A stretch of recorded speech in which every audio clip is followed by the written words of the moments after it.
tentar ver 4 deles. Então, tem 7 na apostila, que daqui a pouco vai estar disponível aí para os irmãos, mas hoje nós vamos tentar ver, na medida do possível, pelo menos aí entre 3 e 4, né, dependendo do teto do nosso horário.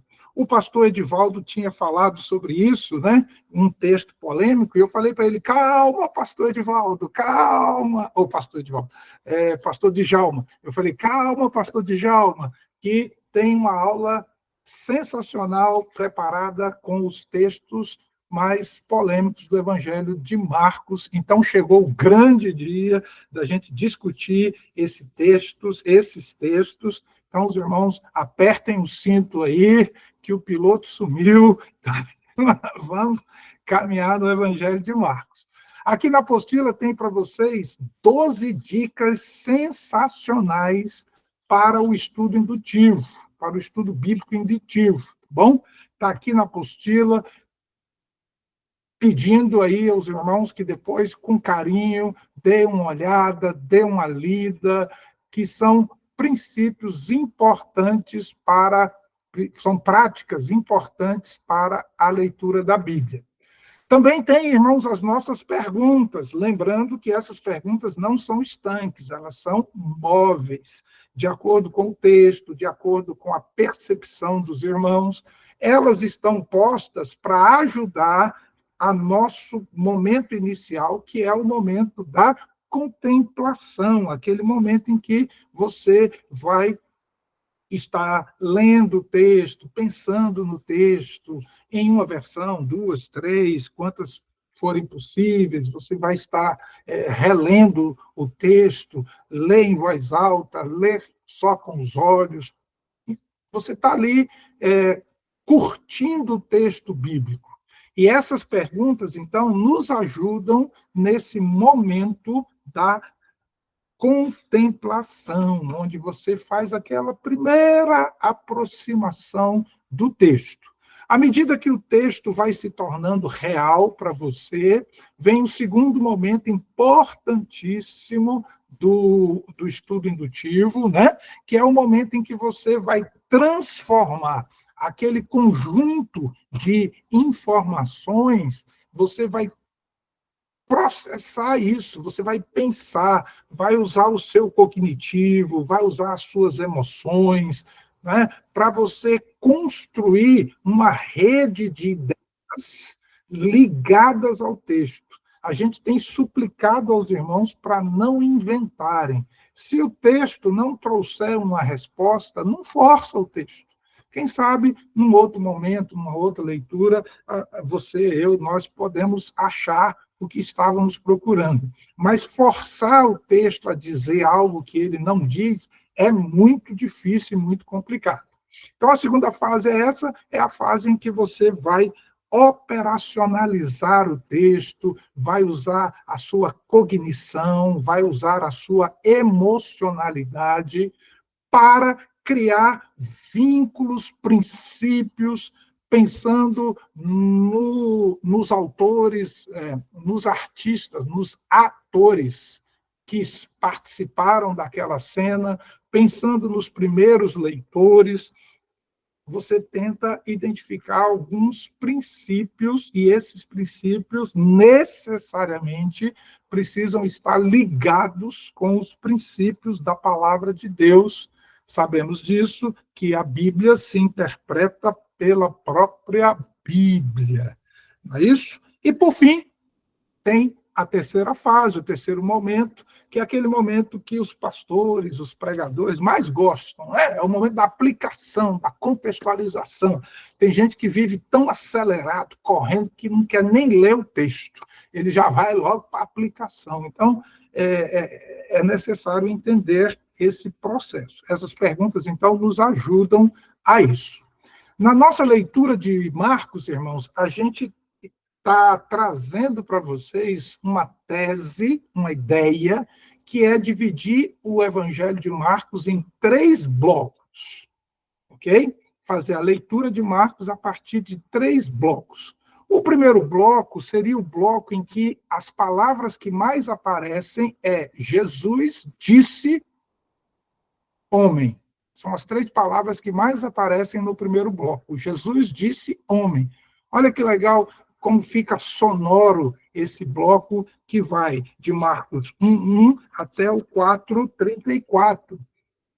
Veja que é a anunciação do reino. João Batista pregou sobre isso, anunciou isso, né, que estava diante dele, estava chegando, estava próximo, aquele do qual ele nem era digno de estar aos pés das sandálias, que haveria de instituir aqui na Terra essa perspectiva verdadeira do reino de Deus. Então, o bloco 1 seria o bloco Jesus disse, o homem ouviu. Será? A gente pensa em Mateus, por exemplo. Mateus ouviu. Jesus disse, Jesus estava passando, Mateus trabalhando, Jesus passou por ali e disse, segue-me. Mateus imediatamente seguiu. E o nosso discípulo, o nosso seguidor linguarudo, será que ele ouviu? Jesus disse para ele, não fala nada. E ele abriu o bocão para falar. Então, esse é o primeiro bloco, né, formado por essas palavras principais aí que mais aparecem. Jesus disse homem. E as suas variações, claro, que essa não é uma conta exatamente exata, né, mas, de uma maneira geral. O bloco 2, irmãos, Jesus disse crê. No bloco 2, Jesus disse crê. São as palavras que mais se repetem. E aí a gente pode fazer uma brincadeira com as palavras. Jesus disse, mas você crê? Esse bloco 2, irmãos, ele tem exatamente aquele movimento de Jesus quando Jesus vai alcançar os povos não alcançados, aquelas pessoas que não faziam parte da comunidade judaica, que não tinha tanto acesso ali ao templo, à religiosidade imperante naquela região ali. Então, Jesus vai a outros lugares. E o conjunto de palavras que mais aparecem, Jesus disse, crê. Né? Jesus diz, mas você crê? Será? Os discípulos tiveram muita dificuldade em crer, muita dificuldade. Apesar dos sinais, apesar dos milagres, apesar de tantas evidências, eles tiveram muita dificuldade em crer. E o texto da palavra do Senhor, em vários momentos, nos dizem, sem fé é impossível agradar a Deus. E aí a gente pensa naquele jovem, né, que queria agradar a Deus sem crer, sem depender, sem confiar em Deus. Não era possível, não à toa que ele acabou indo embora triste. E o terceiro bloco, irmãos, é um bloco bastante dramático, né? É um bloco intenso, profundo. Marcos faz questão ali de registrar como é que os demônios não estão presentes mais efetivamente. Agora, a oposição no bloco 3 é uma oposição humana.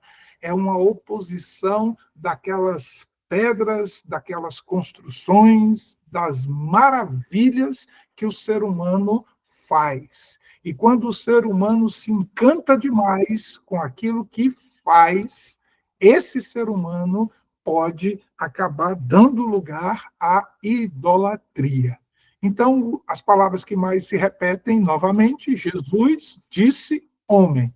E aí, a brincadeira das palavras, Jesus disse, e o homem decidiu. Até o centurião romano, ele reconheceu o senhorio de Cristo.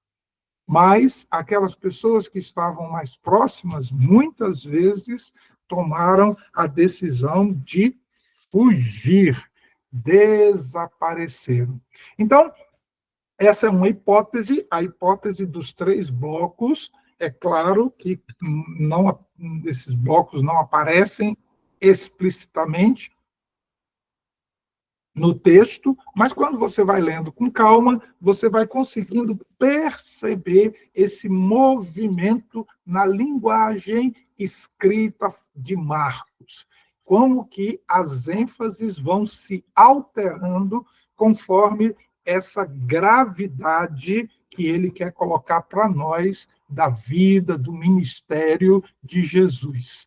É tão bom quando a gente consegue ler o livro de Marcos e perceber que o autor nos conduz para esse movimento intenso que acontece na última semana de vida de Jesus. Então, Marcos guardou a última semana de Jesus para mostrar para nós como que o nosso orgulho, a nossa altivez, a nossa idolatria, como que estas coisas criam barreiras para o ministério da salvação. Por isso, todos os dias, todos os momentos, em todas as situações, nós devemos reexaminar o nosso coração. Não reexaminar, reestruturar, reescrever a Bíblia, mas reescrever a minha história, reescrever o meu relacionamento com Deus, como a luz da aurora, que vai brilhando mais e mais até ser dia perfeito. A minha caminhada de aprendizagem com Jesus precisa ser assim também, como essa luz da aurora que vai brilhando mais e mais. E Marcos, ele nos encanta com essa capacidade ungida pelo Espírito Santo de nos inspirar com essa palavra do Senhor que arde em nossos corações. Um segundo para uma participação. Hoje nós temos o apoio aí do nosso filho, querido Samuel, ele que está coordenando. Pode falar. Pastor Djalma levantou a mão aí, eu vou liberar aqui. Profeta. Pronto. Pastor Djalma. Só revendo esses 3 blocos. O primeiro bloco começa de 1:1 a 4:34. Segundo bloco começa de 4:35 a 10:52. Isso? Perfeito. E o terceiro bloco é de 11 a quanto? É 11:1 até 16:18. Muito obrigado. Perfeito, perfeito. Esse é um dos pontos polêmicos, né? O final de Marcos tem alguma polêmica, né? Tem na apostila, os irmãos vão poder ler sobre isso. Hoje não vai dar tempo da gente comentar o final longo. Tem o final curto de Marcos, que termina em 16:8, e tem o final longo de Marcos, que termina em 16:18, né? Então, essa é uma das polêmicas do livro de Marcos, que a gente tratou aí no nosso material, os irmãos vão ter acesso. E na última aula, como o pastor Aldifas adiantou aí, nós vamos ter perguntas, respostas, dúvidas, colocações. Se der tempo, a gente toca um pouquinho também nesse final longo, final curto de Marcos, que é bem característico de Marcos. Marcos gosta dessas tensões, né? E ele não, no encerramento, ele não ia deixar de dar uma cutucada nos seus leitores. Muito bem. Um texto tão bem escrito, né? Um texto tão bem trabalhado, que é esse texto de Marcos, e agora nós entramos nessas controvérsias, nessas polêmicas, nessas dificuldades que o texto de Marcos apresenta para nós. Então, os irmãos vejam que é um texto predominantemente de narrativas, mas mesmo sendo um texto de narrativas, ele consegue, né, ele traz para nós dificuldades interpretativas. Se não tivermos o temor de Deus no coração, se não amarmos profundamente a palavra que sai da boca de Deus, a gente pode se atrapalhar nesse arrobo de orgulho, idolatria e fascinação pela obra humana que às vezes nos tira e nos ofusca os olhos e nós perdemos a dimensão verdadeira da comunhão e da espiritualidade vivida em Jesus Cristo. Não é à toa que o próprio Jesus ensinou para mim: Elias, você precisa aprender de mim. Ele disse: aprendei de mim. Então, o primeiro texto aí que a gente quer trazer para os irmãos, de textos polêmicos, né, difíceis de interpretação, está em Marcos capítulo 3, a partir do versículo 20. Se os irmãos estiverem com a Bíblia aí, né, os irmãos podem acompanhar a nossa discussão e, quando os irmãos quiserem participar, como já sabem, precisa fazer um sinal, porque eu não acompanho aqui os sinais dos irmãos, mas o nosso irmão Samuel está ali para nos auxiliar nessa estratégia, tá bom? Então, tenha um pouquinho de paciência, se na hora que o irmão pedir a palavra imediatamente não for dada, tem que ter um pouquinho de paciência com essas tecnologias, mas eu, pelo menos, estou engatinhando com esse negócio aqui, às vezes me engasga demais. Mas o texto, irmãos, é um texto fascinante de Marcos, né?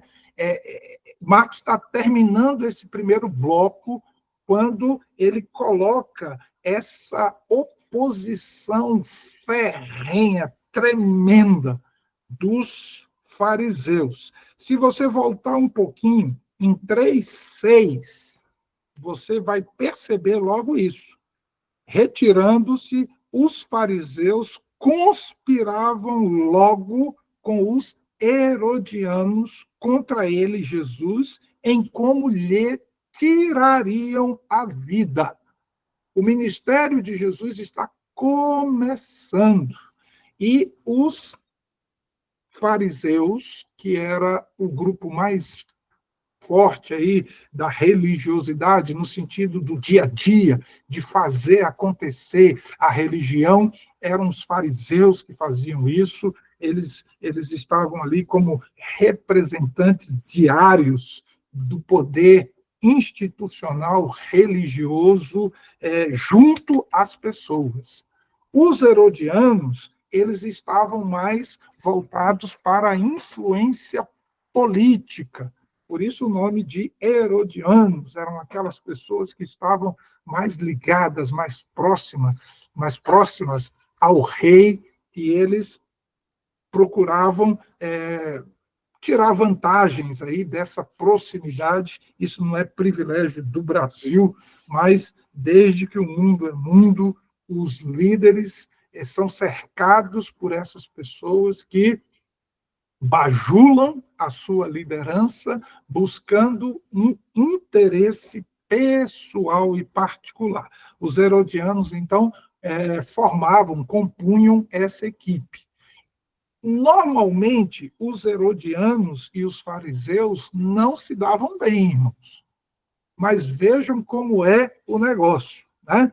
Como Jesus começa a apresentar um evangelho, começa a apresentar uma palavra que é uma palavra diferente, poderosa, transformadora, ao ponto de uma pessoa que perdeu a circulação sanguínea nos seus braços ter essa circulação renovada, restaurada, e aquelas células que haviam sido mortas, exterminadas, ressequidas, elas voltam à vida, lembrando muito aquele momento do Vale dos Ossos Secos, ressequidos, retorcidos, quando a palavra de Deus é proferida e aqueles ossos secos voltam à vida, muito semelhantemente aqui, aquele braço ressequido, ele volta à vida.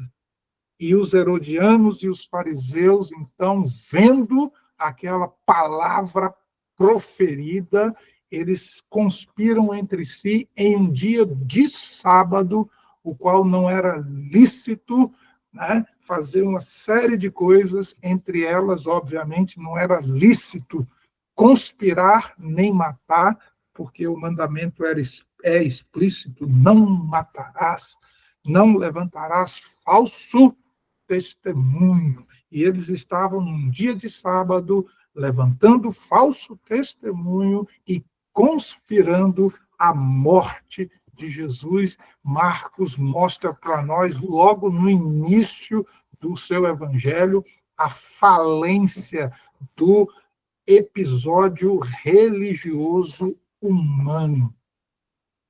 Hoje ainda existem pessoas que matam e morrem por causa desse fenômeno falido chamado religiosidade humana. Deus, criador dos céus e da terra, criou todas as coisas, mas ele não criou a religião. A religião é uma criação humana. A religião é uma tentativa humana de retornar, regressar, se reconectar com o Criador. Mas essa reconexão religiosa é uma tentativa que é feita na perspectiva do poderio, da capacidade, da inteligência, da profundidade do saber humano, que é um saber contaminado pela morte, porque o salário do pecado é a morte. E Marcos coloca isso para nós de uma maneira grave, intensa, para não deixar dúvida para qualquer leitor da palavra do Senhor, que todo evento religioso, ele é incompleto diante da santidade, da pureza, da grandeza do nosso Deus. Por mais que o religioso se esforce nas suas construções intelectuais, ele não consegue discernir nem mesmo a sua mão direita da sua mão esquerda. E, infelizmente, nós temos infinitas pessoas que organizam as suas vidas pelos preceitos religiosos humanos, ao invés de organizarem as suas vidas em Jesus Cristo, aquele que entregou-se voluntariamente como Cordeiro de Deus, que tira o pecado do mundo. Então, aqui em 3,6, Marcos já mostra para nós essa falência da religiosidade humana, né? Essa falência, ao longo do texto de Marcos, vai ficando cada vez mais profunda e mais explícita, ao ponto de, lá no final, esses religiosos se organizam, não mais para conspirar. Aqui eles estão num dia de sábado conspirando. Mas no final do Evangelho de Marcos, eles não só estão conspirando. Quem conspira já praticou o pecado. Quem conspira já está condenado por conspirar. Os conspiradores, eles já estão condenados. Mas lá no final do Evangelho de Marcos, esses conspiradores efetivam o seu planejamento e levam para o Calvário o nosso Senhor e Salvador Jesus Cristo. Mas desde o princípio, Gênesis 3,15, já estava posta essa profecia. Haveria de ter o seu calcanhar ferido, mas haveria de pisar a cabeça da serpente. E o nosso último inimigo, que é a morte, foi vencido. Tragada foi a morte pela vida. A morte e ressurreição de Cristo decreta a falência de toda tentativa humana de se reaproximar de Deus, por sua capacidade humana, por seus recursos humanos, por sua prata, pelo seu ouro, pela sua inteligência, ou qualquer outra coisa que a gente possa nominar. Então, irmãos, o pano de fundo desse texto que tem a blasfêmia contra o Espírito Santo, olha a gravidade do contexto que está sendo trazido para nós. E a coisa era tão complicada, que no contexto posterior, Jesus sai do meio dessas pessoas, ele se afasta dessas pessoas fisicamente e vai desenvolver o seu ministério itinerante, mostrando para outros povos, outras nações, a graça e o poder de Deus. Veio para o que era seu, mas os seus não o receberam. Mas a todos quantos o receberam, deu-lhes o poder, o Senhor Deus deu-lhes o poder de serem tornados, de serem feitos, de serem transformados em filhos de Deus, a saber, aos que creem no nome de Jesus Cristo. Então, o contexto anterior e posterior mostra essa gravidade da oposição religiosa como uma construção humana que confronta o verdadeiro evangelho, que confronta o verdadeiro caminho, verdade e vida.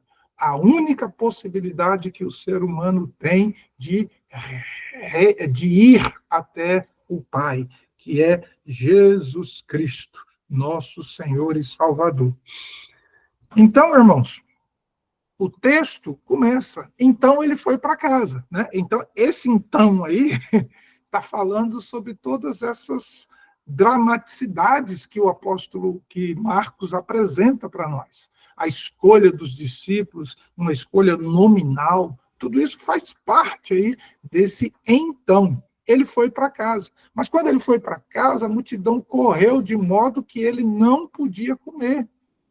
E quando os parentes de Jesus ouviram que ele tinha ido para casa, e mesmo indo para casa, ele nem conseguia se alimentar, os familiares, os parentes, aquelas pessoas saíram para o prender.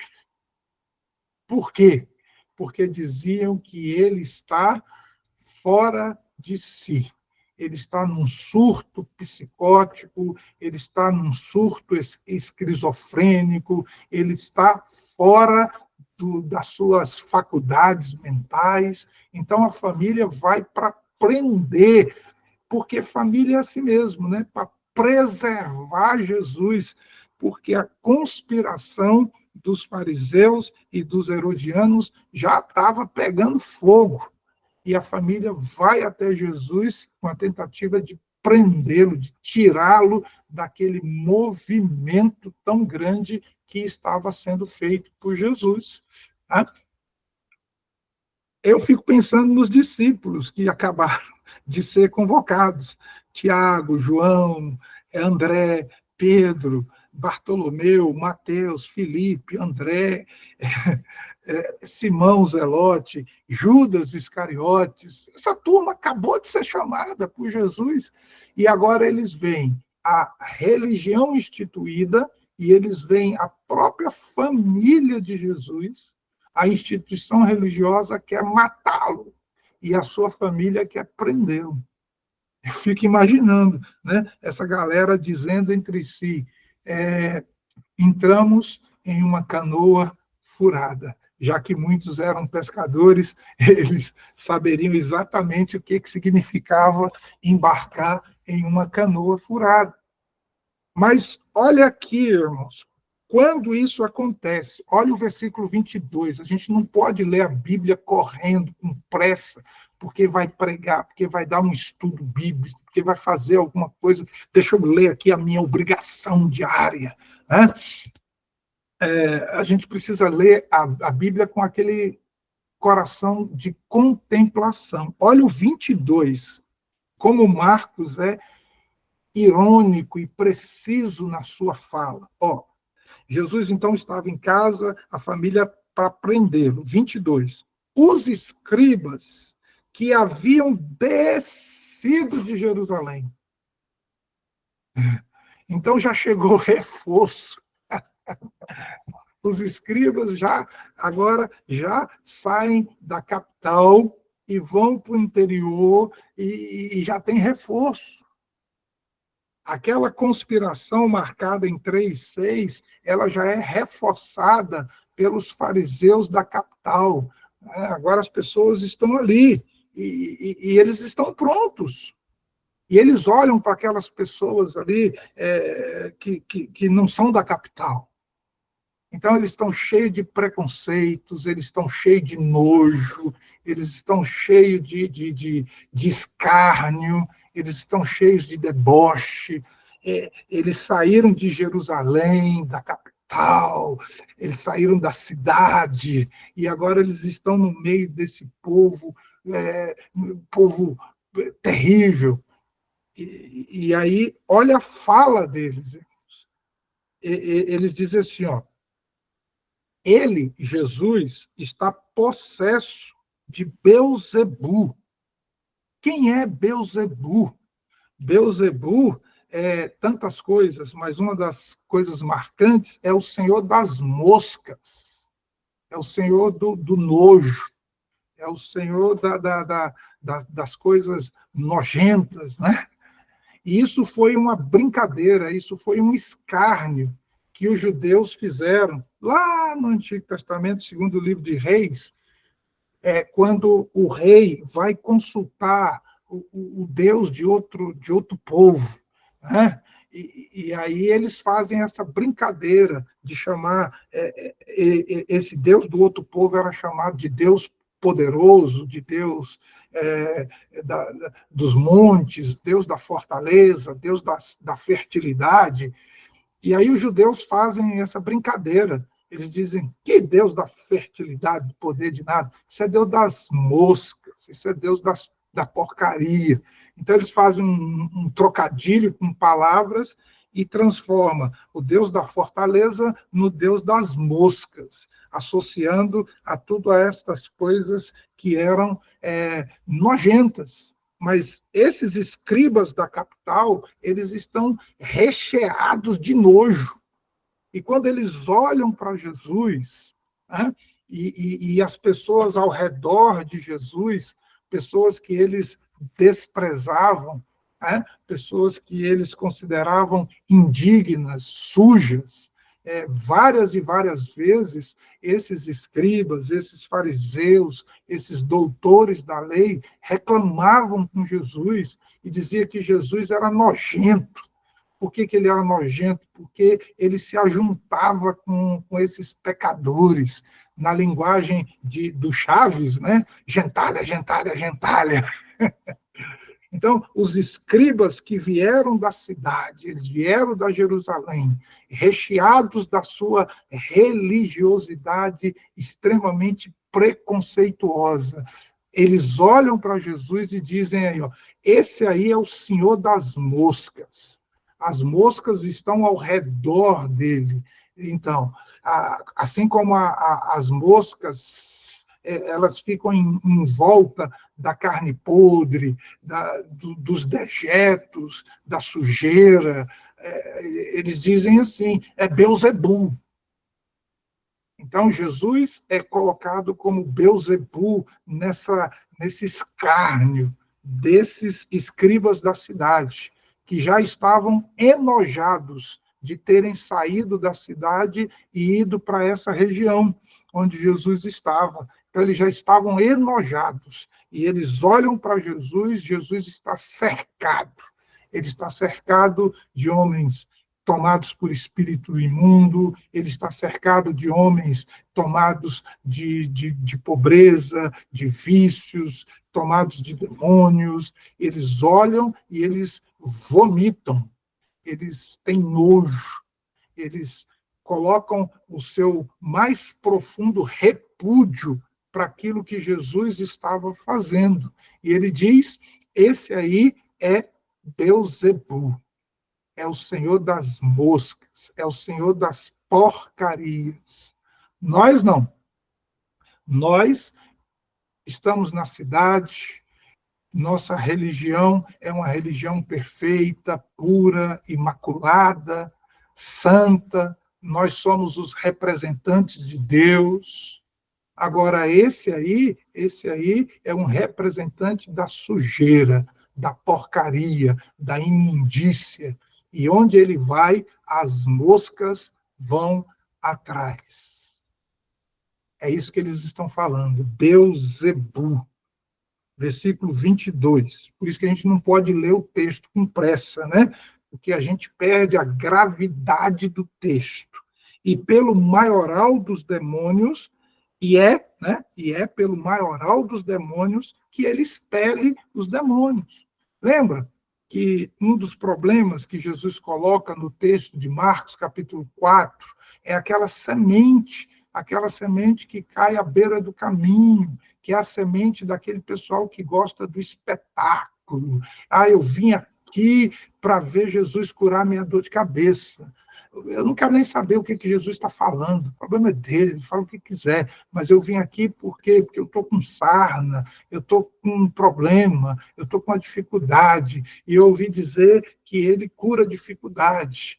E aí os fariseus, vendo aquela nojeira aos olhos deles, né? As pessoas ali acumuladas, se machucando, feito moscas em carne podre. É isso que eles dizem para Jesus. Jesus, você é Beuzebu. E esse povo nojento que está ao seu lado são moscas, querendo simplesmente podridão em cima de podridão. A nossa religião, não. A nossa religião é perfeita, é maravilhosa.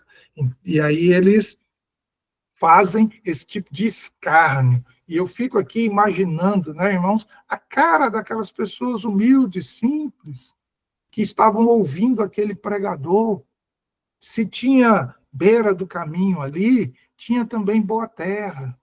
Tinham pessoas ali que estavam, de fato, querendo aprender de Jesus. E essas pessoas ficam paralisadas, chocadas. Por quê? Porque o pessoal da cidade chegou e está chamando a gente de mosca. E mosca que vive em cima de dejeto, de coisa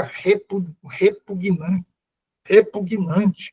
E tudo aquilo que se possa imaginar de podridão e sujeira. No 23, então, irmãos, Jesus convoca o povo. Não há ninguém que defenda a humanidade mais do que Jesus.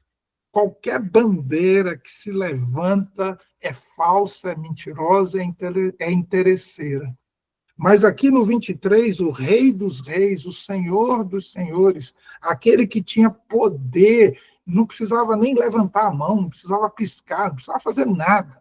Bastava um simples aceno, sei lá o quê, e todas aquelas pessoas tomadas por essa religiosidade preconceituosa, essa religiosidade que exclui, que maltrata, que humilha as pessoas, que chama as pessoas de moscas, que chama as pessoas de resto, de esterco.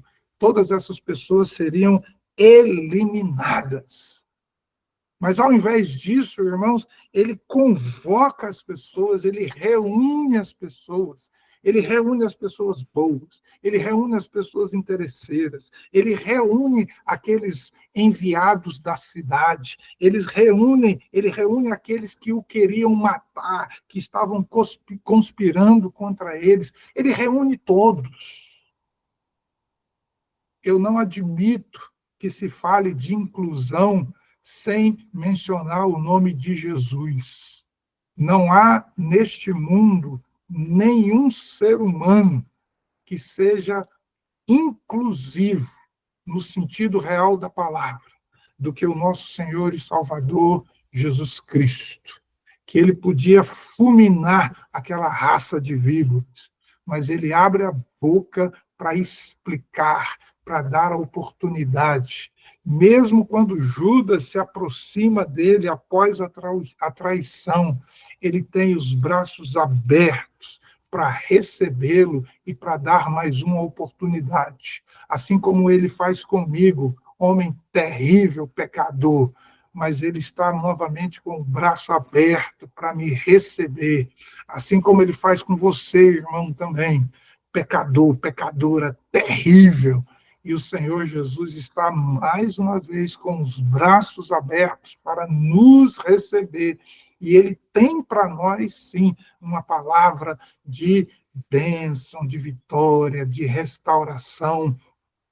Esse é o clima do 23. Olha como Marcos consegue, irmãos, nos emocionar e nos fazer ver a profundidade e a gravidade do que estava acontecendo.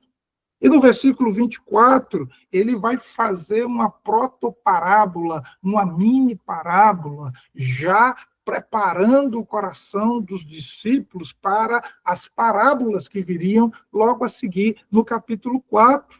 Ele diz: se um reino estiver dividido contra si mesmo, ser humano dividido com ser humano, se um reino estiver dividido contra si mesmo, tal reino, reino humano, não pode subsistir. Para isso Jesus veio, irmãos, para que o nosso reino humano não fosse mais dividido, separado. Aqueles que são limpos da cidade e aqueles que são imundos, que são merecedores de escárnio. Jesus pregou tudo isso na cruz. Ele diz: o reino dividido contra si mesmo não pode subsistir. O reino de Caim não subsistiu. O rei do Egito não subsistiu, a Síria não subsistiu, Babilônia não subsistiu, Grécia não subsistiu, Roma não subsistiu. Vou parar aqui porque são esses os principais que a Bíblia fala. Mas todos esses reinos que se levantam para humilhar, maltratar, escarnecer o seu semelhante, esses reinos não vão subsistir, porque são reinos divididos. Mais cedo ou mais tarde, tudo vai por água abaixo. Tudo vai por água abaixo. Jesus disse: se um reino dividido contra si mesmo não pode subsistir. Se uma casa, se uma família, hoje é dia dos namorados, então lá vai a aplicação, né? Se uma casa, se uma família estiver dividida contra si mesma, tal casa não pode subsistir. Irmão contra irmão por causa de herança, matando um ao outro. E quem é que fica com o dinheiro? O dinheiro fica com aquele que era o advogado, que era o outro, que era isso, que era aquilo. E os irmãos onde estão, estão mortos. E as famílias onde estão, estão destruídas. Casa contra casa, família contra família, irmão contra irmão, marido contra mulher. É uma coisa absurda, irmãos, como que a sociedade machista, ela continua agredindo as mulheres, matando as mulheres, destruindo as mulheres. Se os homens lessem a Bíblia, eles iam entender que um reino dividido contra si mesmo não pode subsistir. Esse imperialismo machista está condenado, irmão. Está condenado pela palavra de Deus. Não pode subsistir. Irmão que mata irmão, marido que mata esposa, esposa que mata marido, sogro, sogra, primo, primo. Essa casa não pode subsistir. Então, Jesus faz uma aplicação primeiro para nós, humana, para o pessoal entender. O pessoal que chegou debochando e chamando de mosca que se ajunta com esterco. Jesus diz: vocês, dessa religiosidade vazia, que agride, que maltrata, que humilha, que despreza o seu semelhante. Vocês não podem subsistir. E aí ele vai um degrau a mais, versículo 26. Ele diz, depois que ele fez essa aplicação para nós, ele faz a aplicação para Satanás. Ele diz, se, pois, Satanás se levantou contra si mesmo e está dividido, Satanás não pode subsistir, mas Satanás perece. Estão pensando que Satanás é trouxa igual vocês? Satanás está aí há muito tempo. Ele não vai lutar contra ele mesmo. Mas vocês lutam contra vocês mesmos. Vocês, religiosos, poderosos, lutam contra o seu semelhante. Vocês não vão subsistir. Mas Satanás não luta contra si mesmo.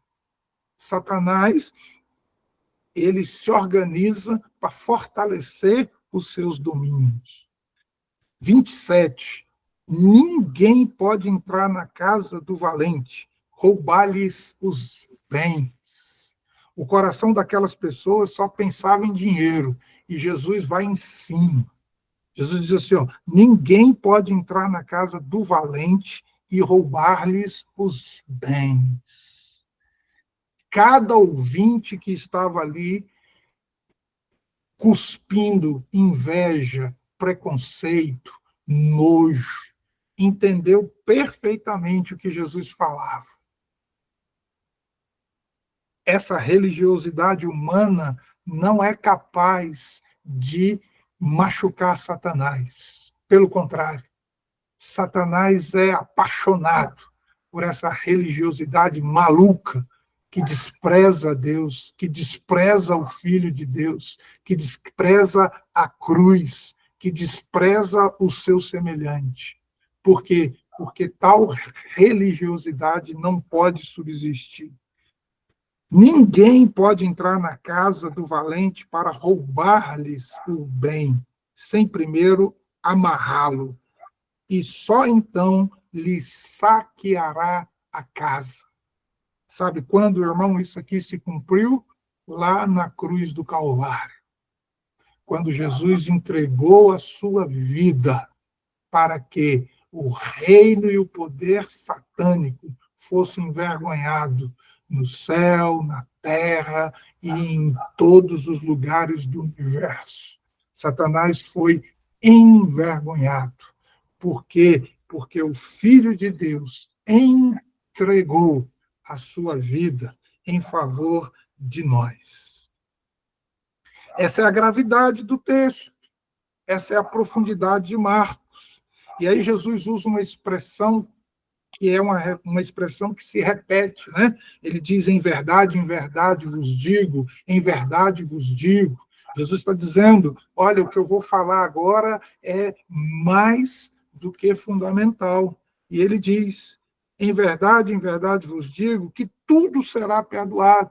Essa religiosidade egoísta, todas essas coisas serão perdoadas aos filhos dos homens, os pecados, blasfêmias que proferirem, mas aquele que resistir, aquele que zombar enquanto estiver vivo da obra do Espírito Santo e morrer nessa zombaria, rejeitando, jogando fora a obra do Espírito Santo, que convence o mundo do pecado e da justiça. A pessoa, o ser humano que morre nessa condição, esse é um ser humano que não tem perdão. Esse é um ser humano que não tem retorno. Você, religioso da cidade, que desprezou, que humilhou, que pisou, você ainda tem chance. Você ainda está respirando. Enquanto você estiver respirando, eu e você podemos voltar o nosso coração ao Espírito Santo e à sua obra, que é a obra da conversão, que é a obra da humilhação. Lança fora, irmãos, essa nossa confiança e esses nossos valores que nos torna desiguais, só porque eu tenho 50 carros e você não tem nenhum. Eu sou melhor que você e posso pisar na sua cabeça. Isso é reino dividido. Isso não vai subsistir. Isso vai cair diante do poder de Satanás. Mas quando você, quando nós nos humilhamos e reconhecemos a soberania e o poder de Jesus Cristo, por meio da fé, recebemos o Senhor Jesus como nosso Senhor e Salvador. Há júbilo no céu quando isso acontece. Por quê? Porque, mais uma vez, Satanás foi envergonhado e derrotado. E a semente de ódio, de divisão, de escárnio, de deboche, que ele queria plantar em nossos corações, foi essa semente destruída. E a boa semente, que é a palavra de Deus, produziu fruto em nosso coração. E esse fruto foi a 30, a 60, a 100 por um.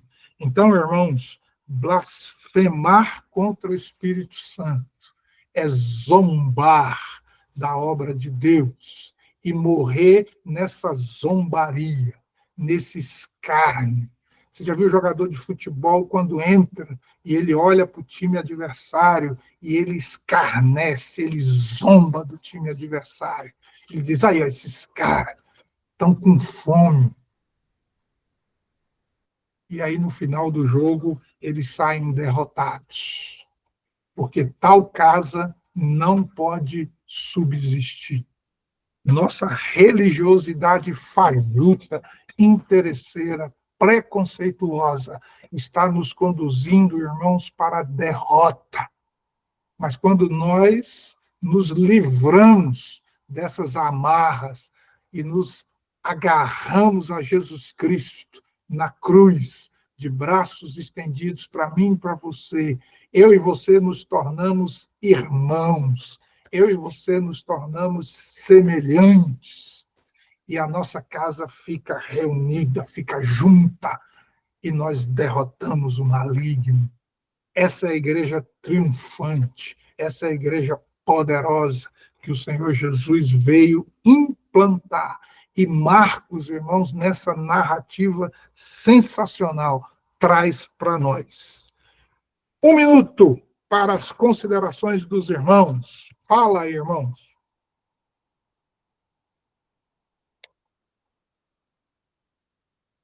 Cri, cri, cri, cri.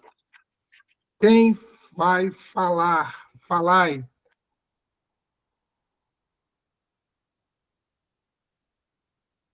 Quem vai falar?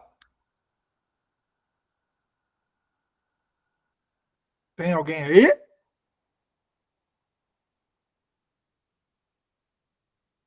Irmãos?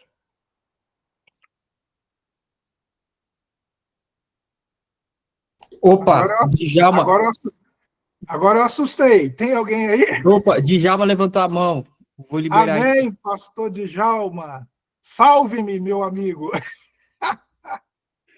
É mais uma polêmica. Vai lá, pastor. Capítulo 4, versículo 29. Mas aquele que blasfemar contra o Espírito Santo. Isso, 3:29, profeta. Isso. 3:29, desculpe, 3:29. Nunca será perdoado. Nunca, jamais, sem chance. Já que só não diz qual é a blasfêmia contra o Espírito Santo, né? É essa aí. É morrer debochando da obra de Deus. Quem morre debochando da obra de Deus não tem perdão. Não tem jeito, irmão. Porque Jesus disse, eu sou o caminho, a verdade e a vida. Ninguém vem ao Pai senão por mim. Quem morre debochando da obra de Jesus Cristo, quem morre debochando da obra do Espírito Santo, que é nos convencer do pecado, da justiça e do juízo. Quem morre nessa condição não tem perdão. Pode ter sido o maior religioso, pode ter sido o maior plantador de igrejas, pode ter sido o maior pastor com mais de não sei quantos bilhões de seguidores. Se morreu sem aceitar e receber a obra salvífica do nosso Senhor Jesus Cristo, não tem perdão. A única maneira de eu receber o perdão é receber Jesus como meu Senhor e Salvador. Fora de Jesus não há salvação. Então, quem morre nessa blasfêmia de confiar mais na obra humana do que na obra de Deus, quem morre nessa blasfêmia não tem perdão. Irmã Adriane levantou a mão. Pois não? Pastor Elias, Eis-me aqui. eu me queria saber o seguinte, o que significaria debochar? Seria ignorar a grandiosidade do Espírito Santo, o trabalho dele? Seria isso? Debochar? Morrer assim, isso. Morrer Morrer assim. assim, sem acreditar. Isso. Não é no caso, por exemplo, na hora que... Porque eu sou do Nordeste. Nordestina. Eu sou nordestina meio a meio, né? Super narioca. Então, se Nordestina você falar, da gema. eu sou do Rio, mas sou pernambucana. Então, se você fala debochar no Nordeste significa zombar. Significa criticar, fazer piada. Então, por exemplo, aquelas pessoas que ficam fazendo piada sobre Deus, sobre o Espírito Santo, esse tipo de coisa seria debochar. Mas elas estão vivas ou estão mortas? Eu estou entendendo agora de outra forma. No caso, debochar seria também ignorar, rejeitar. É isso? Também. Então, os dois estão certos.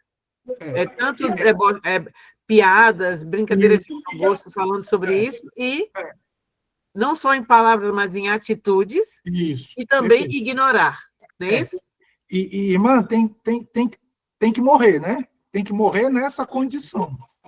Certo. Entendeu? Porque enquanto você estiver vivo, eu estiver vivo, a pessoa estiver viva, né? Ainda há a possibilidade. O ladrão na cruz foi lá no apagar das luzes. Ele passou uma vida de blasfêmias. Mas lá no final, ele reconheceu e falou, ó, lembra-te de mim. E foi E o Senhor perdoado. disse para ele, hoje mesmo estará comigo, está tudo certo. O problema, veja como Deus é grandioso, né? Ele guarda isso para o momento da morte, que não pertence à minha religiosidade. A minha religiosidade não está presente na hora da morte das pessoas, graças a Deus. Então, a decisão é feita nesse momento. Enquanto a pessoa estiver viva, ela pode se arrepender. Mas, infelizmente, se ela morrer nessa condição de blasfema, não tem perdão. Jesus disse, em verdade vos digo, depois que Jesus usa essa expressão, o que vem para valer. E ele disse, em verdade vos digo, aquele que blasfemar contra o Espírito Santo, não tem perdão, não tem jeito, não tem saída. Por quê? Porque é réu de pecado eterno. Qual é o pecado eterno? É morrer negando a obra de Deus. Ok. Obrigada, professor. Valeu, profetisa. Carla Juncker levantou a mão. Opa, que saudade de ouvir sua voz, Carlinha. Por favor. Oi, pastor. Não pude estar no último, mas estou aqui. Graças a Deus. Graças a Deus. Pastor, sim. É sobre esse tema aí ainda. Pois não. E observando bem aqui, né? Ele fala assim, ó. Que tudo, bem, em verdade vos digo, né? Que tudo será perdoado. Ah, tá, aqui. Isso. Dos homens. Os pecados e as blasfêmias que proferirem. Então, quer dizer que existe blasfêmia? Eu entendi assim, ó. Porque o senhor disse que a blasfêmia é na morte que a gente não tem como julgar. Mas do jeito que ele falou aqui, parece assim, ó. Que são outros tipos de blasfêmia que proferirem. Mas aquele que blasfemar contra o Espírito Santo não tem perdão para sempre. Por quê? Porque o pecado é eterno. É porque a gente para de ler o texto, mas pode continuar. Visto que é réu de pecado eterno. Eterno. Certo. Só que daí, o que eu Pois quero não, entender é pois o não, seguinte, o pois senhor não. falou assim, que isso é na morte, porque eu já fiquei pensando se eu mesmo já não tinha feito esse pecado, Ah, todos nós já fizemos, fique tranquila. de blasfemar contra o Espírito Santo. Todos nós, com certeza, fique tranquila. Mas nós Mas, estamos vivos, nós estamos vivos. ah, Então, nós podemos nos arrepender, né? mesmo que ele tenha dito assim, ó, que não tem perdão para sempre, Isso, não tem perdão porque morreu, né? Quando morreu, já era. ah, tá, Se a pessoa tá, morrer, entendi. se a pessoa morrer nessa condição, já era, né? Entendi, porque eu ficava assim pensando, Senhor, se eu já fiz esse pecado, como é que vai Ah, ser com agora? certeza.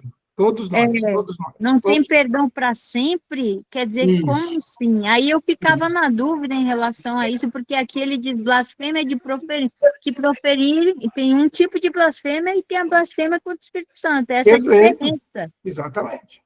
Então, qual é essa? Essa é a morte, quando a pessoa morre nessa condição. Aí, de fato, ela blasfemou e não tem outro jeito, porque Jesus deixa claro. Ela disse: ninguém vem ao Pai senão por mim. A pessoa escolheu outro caminho e ela escolheu morrer nesse outro caminho. Não tem perdão. É peso eterno. Não tem jeito. Obrigada. Valeu. Olha a gravidade disso, né? O Marcos coloca isso para nós. Então, irmãos, vejam como que ler a Bíblia rápido, a gente perde o sentido do texto. Qual é o sentido do texto? O sentido do texto é esse 22. Os escribas desceram de Jerusalém. Eles vieram ali e falaram: olha lá, tem o esterco e as moscas estão ao redor. É isso que a religiosidade humana faz. Ela olha para as coisas de Deus e chama as coisas de Deus de esterco. Ela olha para os homens e as mulheres que Deus criou e chama homens e mulheres de moscas. Essas pessoas estão perecendo. Nós oramos para que cheguem ao arrependimento diante do Senhor. Muito bem, vamos para o segundo. Nosso segundo texto polêmico. Muito bem, então falamos isso aqui. Nosso segundo texto polêmico, rapidamente, velocidade máxima, é exatamente aquele texto de Marcos, né? Começa no 4:34, 4:35, Jesus fala com os seus discípulos as parábolas do reino, ali no capítulo 4, e em seguida ele embarca para a região de Decápolis, que era uma região predominantemente de estrangeiros. E quando ele chega ali, já é recebido por uma figura que está possessa de demônios. Ela está dominada de demônios. O texto aqui de Marcos diz legião, né? Versículo 9, 5:9. Qual o seu nome? Ele respondeu: Legião é o meu nome. Por quê? Porque nós somos muitos. Então, vários demônios ali reunidos e tomado conta daquele homem. Não à toa, ele morava nos sepulcros, ele andava nu, ele agredia o semelhante, e aqui a agressão é física. Né? Veja como a casa estava dividida e os demônios estavam apoderados dele. Por quê? Porque ele era uma casa dividida. Ele agredia, ele maltratava, ele precisava ser preso em grilhões, e quando ele estava preso nesses grilhões, ele despedaçava, quebrava, andava sempre, o tempo inteiro, não tinha sossego. O salmista diz: em paz me deito e logo pego no sono. Esse homem não pegava no sono. porque ele andava de dia, ele andava de noite, completamente dominado, possesso de espíritos malignos. E quando ele via um semelhante, ele queria agredir, maltratar, destruir. Não pense, os irmãos, que a agressão aos nossos semelhantes ficará impune aos olhos do nosso Deus. O texto lá de Gênesis é claro, quando Deus chega para Caim e diz: cadê Caim? Cadê Abel, o seu irmão? Cadê? O sangue dele clama a mim. Então, quando eu agrido o meu semelhante por palavras, ou eu chamo ele de Beelzebu, e as pessoas que estão em volta eu chamo de moscas, moscas desprezíveis, que merecem ser amassadas, né? Destruídas. Quando eu trato e vivo dessa maneira, eu não ficarei impune diante de Deus. Reinos sobre reinos foram literalmente por água abaixo, porque viveram a violência contra o seu semelhante. E nós não somos diferentes. Nosso reino dividido vai se extinguir. Nossa casa dividida não vai subsistir, enquanto a violência contra o nosso semelhante imperar nos nossos corações. Então, aquele homem era assim, um homem violento. E quando Jesus se aproxima, então, irmãos, há um episódio aqui que há um diálogo, e os demônios e aquele homem, é difícil a gente saber se em consciência ou sem consciência, é difícil da gente identificar isso, porque o texto não fala, mas o certo é que os demônios, eles disseram, não deixa a gente ir embora daqui, né? Versículo 10, rogou-lhes encarecidamente que não os mandasse para fora do país. Os demônios rogaram isso, não... ou aquela pessoa dominada pelos demônios rogou isso, e que não jogasse para fora do país. E Lucas, ele vai dar uma luz para nós, né? Assim, bem longe. Diz que os demônios estavam com medo de Jesus mandá-los para o abismo. Então, quando eles falam, é melhor ficar aqui nesse país do que ir para o abismo, né? E passava ali uma manada de porcos. E é interessante, né? Porque o coração daquelas pessoas amavam mais os porcos do que o seu semelhante. Olha como a avareza nos faz, irmãos, desprezar um semelhante que vive no sepulcro e amar os porcos. Veja como Marcos coloca isso, com gravidade. E Jesus, então, permite que aqueles demônios vão para os porcos, e os porcos se precipitam e morrem. Versículo 14. Os porqueiros fugiram. Porqueiros, não porque faziam porcaria, mas porque cuidavam dos porcos. Então, os porqueiros fugiram e anunciaram na cidade. Então, saiu o povo da cidade para ver o que tinha acontecido. E quando o povo foi ter com Jesus, olha o que eles viram, versículo 15, irmãos. Eles viram aquele ex-endemoniado, o que tivera a legião. Ele estava assentado. Quanto tempo que aquele homem não se assentava? Ele estava vestido. Quanto tempo aquele homem não usava uma roupa? Ele estava em perfeito juízo. Quanto tempo aquele homem não estava em perfeito juízo? E quando eles viram isso, eles falaram: nós amamos mais o dinheiro que ganhamos com os porcos do que a restauração desse ser humano. Esse é o fracasso da humanidade. Todo reino dividido contra si mesmo não pode subsistir. Esse é o fracasso desse sistema de produção humana que tem uma base da pirâmide larga, explorada por uma minoria minúscula que pisa, humilha e diz: esterco cercado de moscas. Esse sistema, irmão, ele não subsistirá diante de Deus. E aqui as pessoas fazem uma opção clara. Eles dizem: Jesus pega as suas coisas e caça rumo. Versículo 17. Por quê? Porque a gente prefere que as pessoas vivam endemoniadas. A gente prefere que as pessoas vivam se agredindo umas às outras.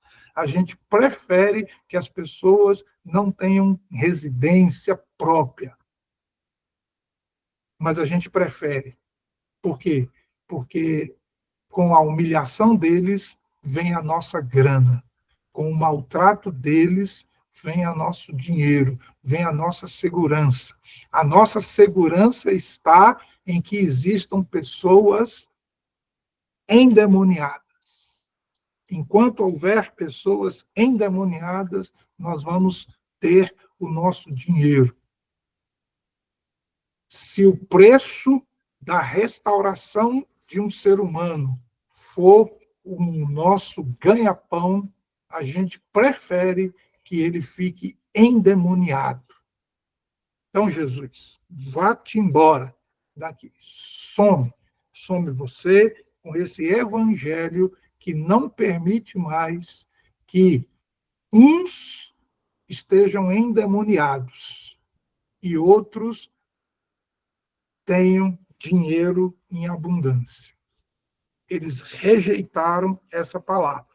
18. Quando Jesus entrou no barco, aquele ex-endemoniado disse: deixa eu ir com você. E Jesus disse: não, volta para a sua terra, para a sua casa. E quando a gente vai lendo o livro de Marcos, que Jesus foi rejeitado, e ali no capítulo 7, quando Jesus, final do capítulo 7, início do capítulo 8, quando Jesus volta para aquela região, né, e a multidão se reúne, agora a multidão quer ouvir Jesus. Está aí. Aquele ex-endemoniado, agora ele tem uma palavra para falar para aquelas pessoas que eram fascinadas pela riqueza. Lembra da parábola? A semente entre os espinhos, pessoas fascinadas pelas riquezas, e aquele homem profetizou, falou, pregou, de tal maneira que no capítulo 8 existem pessoas que já querem ouvir Jesus, e elas já estão 3 dias sem comer, e não arredam pé do Evangelho.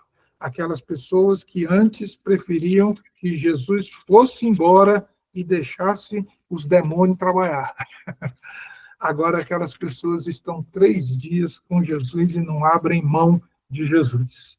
Então, pela leitura do texto, a gente entende que não há nenhuma possibilidade dos demônios amarem lugares áridos, estéreis. Os demônios querem morar e viver nas pessoas, humilhando, maltratando, destruindo as pessoas. Para isso se manifestou o Filho de Deus, para destruir as obras do diabo. Então, Jesus ali se manifestou naquela região, e aquela região teve, sim, as obras do diabo desfeitas, porque ficou um homem, uma pessoa proclamadora do Evangelho. Demônio não ama encruzilhada, demônio não ama selva, demônio não ama quadro, prateleira. Ele pode até se esconder um tempo atrás dessas coisas, mas o que ele quer de verdade é pegar a imagem e semelhança de Deus e fazer com que essa imagem e semelhança de Deus viva no sepulcro, nu, seja violento com quem encontrar, não tenha paz, não tenha sossego, não tenha descanso, enquanto outros vivem cheio de dinheiro, cheio de recursos, fruto da exploração e morte dos seus semelhantes. Jesus veio para destruir essas obras do maligno. Quando nós nos damos as mãos, nossa casa se fortalece. Quando nós nos matamos, envergonhamos, quando nós expomos os nossos preconceitos, as nossas mazelas, o nosso reino, o reino humano, está prestes a ser destruído. Então, esse é o segundo texto polêmico aí de Marcos. Nós não vamos conseguir avançar mais, mas vamos chegar até aqui. Vamos abrir para a participação dos irmãos. Carlinha levantou a mão. Carlinha, pode falar aí. Tinha esquecido aqui. Pode falar, profetisa.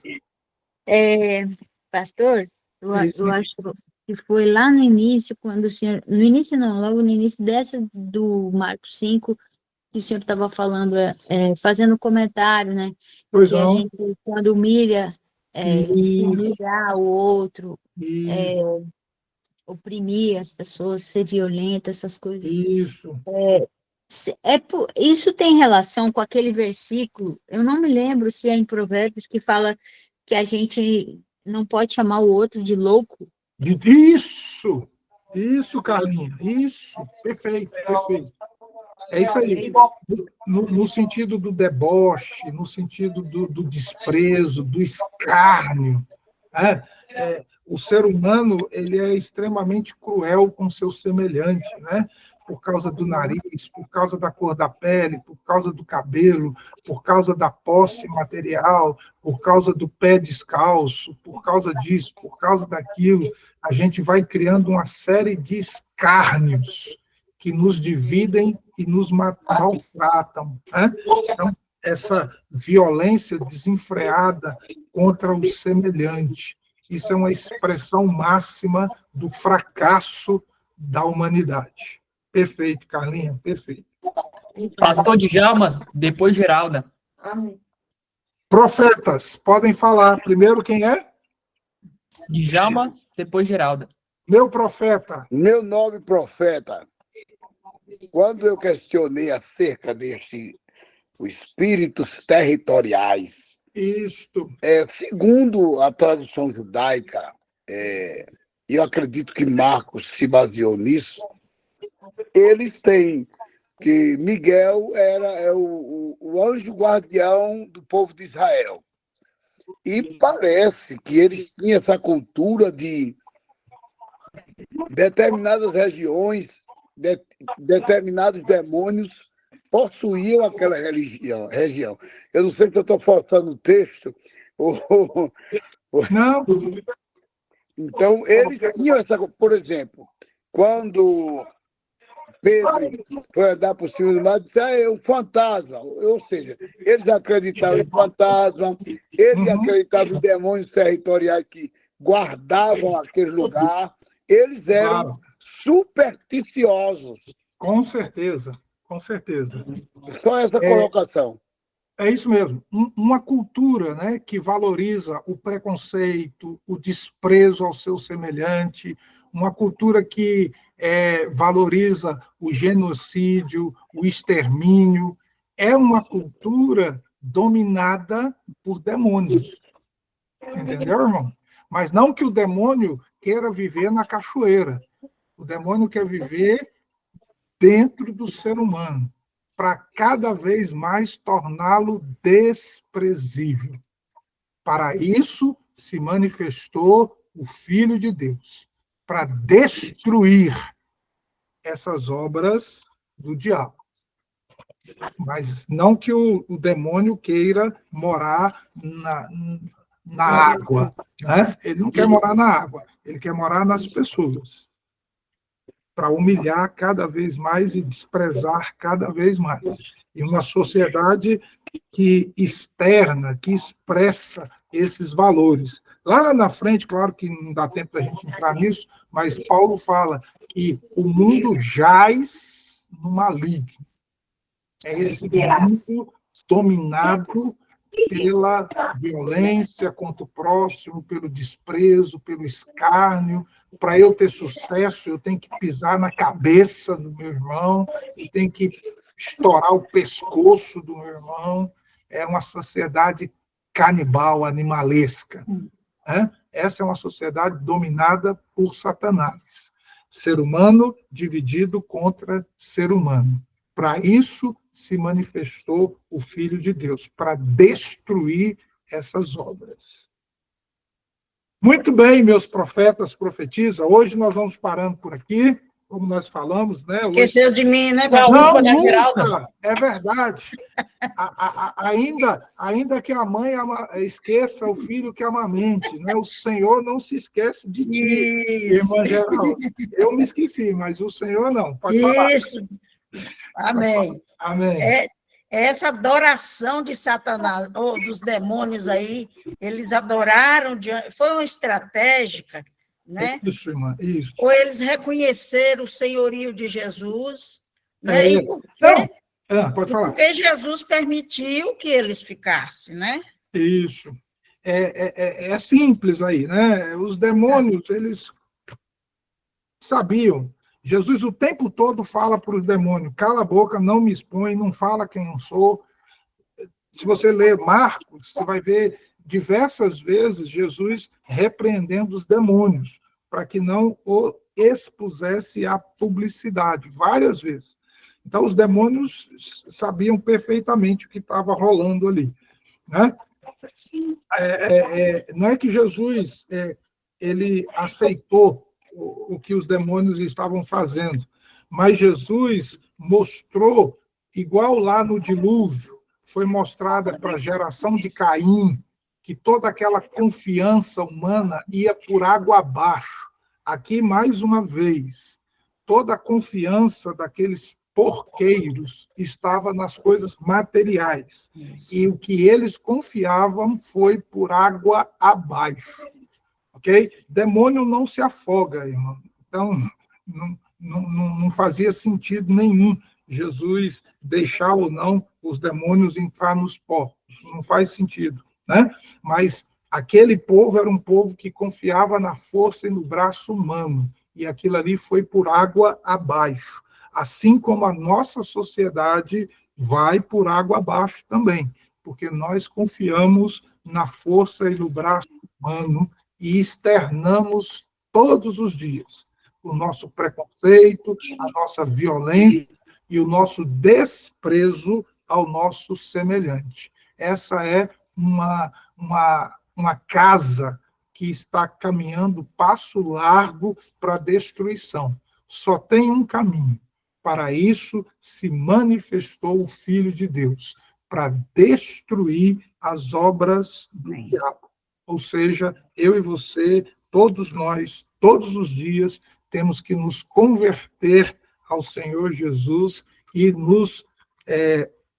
e abandonar os nossos maus caminhos. Todos os dias temos que fazer isso.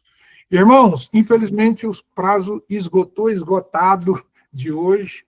Quero agradecer mais uma vez aí os irmãos. Semana que vem nós vamos ter mais um espaço, mais um tempo de perguntas, respostas, como o pastor Aldifas colocou e deixou claro aí para nós. Se quiser escrever, mandar um zap aí para o pastor Aldifas, sua pergunta, sua questão, sua curiosidade, que aí dá tempo da gente se preparar com mais cuidado, com mais carinho. Se quiser fazer isso, faça isso, para a gente ter uma festança quinta-feira que vem desse livro empolgante do livro de Marcos. Amém? Vamos orar. Pastor, Oi. desculpa aí ao pastor Aldo, porque eu não sabia que ele era pastor, e conversei com ele falando de Aldifas. Então, eu acho que eu faltei o respeito Vamos dizer que ela é pastor. Nunca, Desculpe ele pela forma. jamais, Diácono O Alcides, Irmã Marta. além de ser pastor, ele é Oi. o secretário executivo da CBNDS. Exatamente. Uau. Varão A minha senhora me chamar de Daniel não me ofende em nada, viu? em nada. Pode continuar. Fique tranquilo, é uma honra. Até porque se eu me ofender, o Elias me bate. Então tá tudo resolvido aqui. Tá bom. Tá bom? Tá bom. Todas as vezes que eu olho lá na certidão de nascimento, está escrito Elias. Até hoje, nunca eu li pastor Elias. Então, irmã, fique à vontade aqui. A irmã está na casa de irmãos. Para isso se manifestou o Filho de Deus, para destruir esse orgulho que é fruto da obra aí de Satanás e os seus anjos, ok? Então, fique tranquilo. Vamos orar ao Senhor. Pai Celestial, nós queremos agradecer a Ti a oportunidade de podermos ler o livro de Marcos, reler o livro de Marcos e ver quão profundo e grave são as temáticas que o evangelista Marcos traz para nós. Nós reconhecemos, Senhor, que a nossa sociedade é uma sociedade violenta, é uma sociedade de deboche, é uma sociedade que despreza o seu semelhante. Mas nós nos atiramos aos teus pés, porque sabemos, Senhor, que somente por meio da tua mão poderosa Glória a Deus. podemos reverter e vencer o maligno. Que seja, Senhor Deus, esse avivamento iniciado por nós que aqui estamos. Quem sabe, Senhor Deus, reservou para esses dias um grande mover do Espírito Santo. Assim como aquele homem ex-endemoniado foi uma testemunha viva do teu poder. Que cada um de nós também possamos ser uma testemunha viva do teu poder. E o reino de Deus ser, de fato, anunciado e vivido no meio das nossas vidas. Dá-nos, Senhor Deus, uma noite tranquila de sono, dá-nos uma semana vitoriosa e que na próxima quinta estejamos todos nós aqui animados para mais um encontro com o texto de Marcos. Oramos em nome de Jesus. Amém. Amém, meu povo. Boa noite. Fica na graça, na paz do Senhor, Salvador Jesus Cristo. A Ele a glória, a Ele a honra. Graças e paz. Não esqueça